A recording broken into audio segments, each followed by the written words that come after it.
وبرکاتہ ان الحمد للہ والصلاة والسلام علی رسول اللہ وعلی آلہ وصحبہ اجمعین اعوذ باللہ السمیع العلیم من الشیطان الرجیم بسم اللہ الرحمن الرحیم الذین ہاجروا وجاہدوا فی سبیل اللہ اولئک یرجون رحمت اللہ۔ یقیناً 17 رمضان المبارک یہ دن اسلام کے ماتھے کا عظیم الشان جھومر ہے۔ ہم سب کو پتہ ہے کہ 17 رمضان کو غزوہ بدر ہوا اور مسلمانوں کو اللہ رب العزت نے بڑی زبردست کامیابی سے ہمکنار کیا۔ غزوہ بدر اس کے پہلو، اس میں اللہ کی مدد، مقابلہ اور سب کچھ ہمیں تفصیل سے علم ہے، لیکن اس غزوہ بدر کو آج کے حالات میں جائزے کے طور پر ہمیں دیکھنا چاہیے۔ میرے عزیز بھائیوں، اس وقت دنیا میں 3 ملک نظر آتی ہیں۔ ایک پاکستان ہے جس کے نظریے میں لا الہ الا اللہ محمد الرسول اللہ ہے۔ اس دنیا میں دوسرا ملک ہندوستان ہے جو دیوی دیوتاؤں کا، RSS کا، ہندتوا کا ملک ہے۔ ان کا نظریہ ہے کہ ہم بتوں کی پوجا کرتے ہیں، اور ہندوستان میں کروڑوں خداؤں کی عبادت کی جاتی ہے۔ چوہیا، سانپ، آپ جتنی بھی چیزوں کو دیکھ لیں وہ سب چیزیں ہندوؤں کی خدا ہیں، ہندوؤں کے رب ہیں۔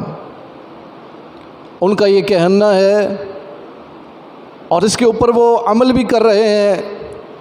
RSS کی کتاب کے اندر لکھا ہے کہ ہمارا یہ نظریہ، بتوں کی پوجا کا نظریہ، یہ پروان چڑھا تھا کعبۃ اللہ سے، لیکن نبی صلی اللہ علیہ وسلم نے مکہ المکرمہ کو فتح کرنے کے بعد جن بتوں کو گرایا تھا، وہ یہ سمجھتے ہیں کہ ان میں سے سومنات کا ایک بت جو بچ بچا کر ہندوستان آ گیا تھا، اس کو بھی محمود غزنوی نے توڑ دیا تھا۔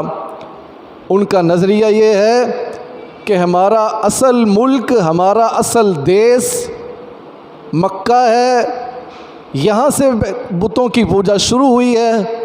چونکہ یہ RSS کے لوگ، یہ ہندو لوگ سارے کے سارے بتوں کی پوجا کرتے ہیں، تو ان کا یہ نظریہ ہے کہ ہم نے مکہ المکرمہ کو فتح کرنا۔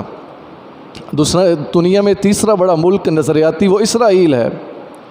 ہم سب کو اس بات کا علم ہے کہ اسرائیل یہودیوں کا ملک ہے، اور اسرائیل کے لوگوں کو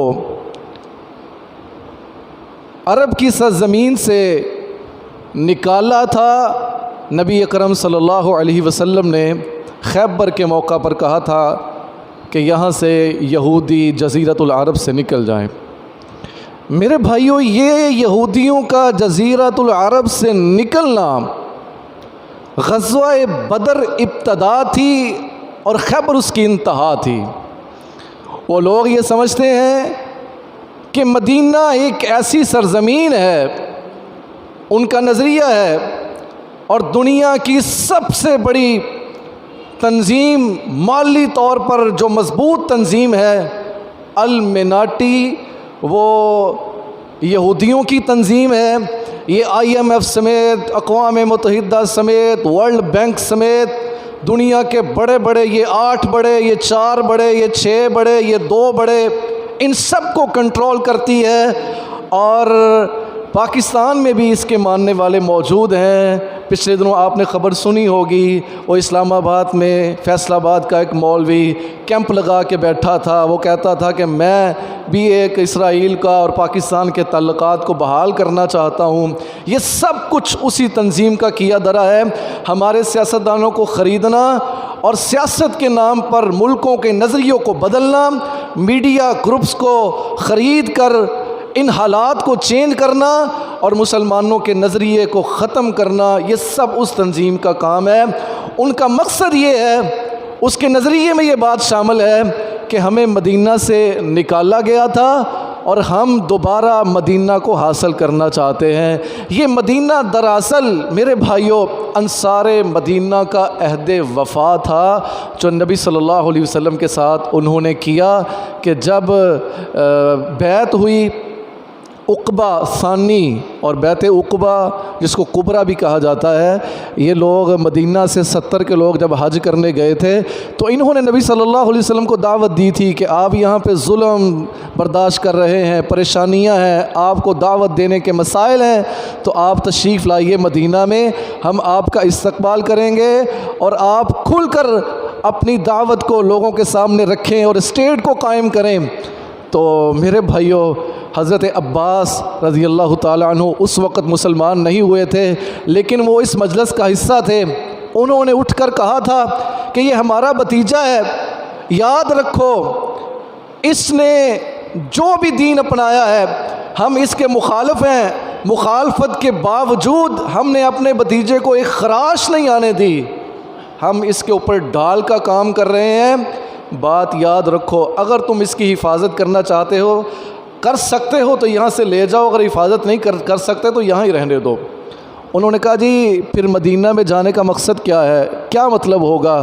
تو نبی صلی اللہ علیہ وسلم نے فرمایا انصار مدینہ، مجھے مدینہ میں جانے کا مقصد اور اس میں جو بات لوگوں کو سمجھ آئے گی وہ یہ ہے کہ پوری دنیا سے جنگ، آپ کو پوری دنیا سے جنگ کرنی پڑے گی جب میں مدینہ میں ہوں گا۔ تو انصار مدینہ کے نے یہ بات سن کے کہا تھا کہ ہمیں اس کے بدلے میں ملے گا کیا؟ تو نبی صلی اللہ علیہ وسلم نے کہا تھا میں اسٹیٹ قائم کروں گا، میں سڑکیں بناؤں گا، میں یہ کروں گا، میں وہ کروں گا، میں فلاں نظام بہتر کر دوں گا۔ دنیا کے جس طرح سیاسی مسئلے ہوتے ہیں، جو حکومت قائم ہوتی ہے، وہ وعدے ہوتے ہیں، کتنے لمبے سیاسی وہ تقریریں ہوتی ہیں، ایک بات نہیں کہی بلکہ نبی صلی اللہ علیہ وسلم نے صرف ایک بات کہی کہ اگر تم میرا ساتھ دو گے تو میں جنت کا وعدہ کرتا ہوں، تمہیں اس کے بدلے میں تمہیں اللہ جنت دے دے گا۔ تو میرے بھائیوں یہ غزوہ بدر دراصل یقیناً اس بات میں کوئی شک نہیں ہے کہ مہاجرین جو ہجرت کر کے آئے تھے وہ تو پہلے دن سے نبی صلی اللہ علیہ وسلم کے ساتھ تھے، لیکن اصل میں یہ غزوہ بدر انصار مدینہ کا عہد وفا تھا۔ جو وعدہ انہوں نے وہاں پر مکہ میں کیا تھا کہ اللہ کے نبی ہر حال میں ہم آپ کے ساتھ رہیں گے، آپ کا دفاع کریں گے، اور غزوہ بدر کے موقع پر انہوں نے یہ بات سچ ثابت کر دی تھی۔ میرے بھائیوں اس لیے اللہ نے ان کی تعریفیں کی ہیں، ان کے لیے ہمیں دعائیں بھی کرنی چاہیے، اور اس نظریے کو جو نظریہ لا الہ الا اللہ محمد الرسول اللہ کا نظریہ ہے، اس کو سمجھ کر زندہ کرنے کی بڑی اشد ضرورت ہے۔ اقول قولی ھذا وآخر دعوانا